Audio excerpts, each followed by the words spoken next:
আজ আপনাদের বানিয়ে দেখাবো একটি সুস্বাদু রেসিপি, যেটা বানাতে উপকরণ একদমই কম লাগবে এবং সময়ও অল্প।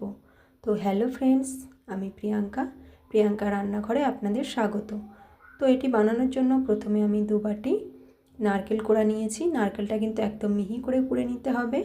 তারপর এর মধ্যে 2টো ডিম, স্বাদ মতো চিনিটা আমি গুঁড়ো করে নিয়েছি এবং অল্প একটু লেবু রস, আর 1/3 কাপ জলের মধ্যে 1/4 কাপ মিল্ক পাউডার দিয়ে ভালো করে মিশিয়ে এর মধ্যে দিয়ে দেব।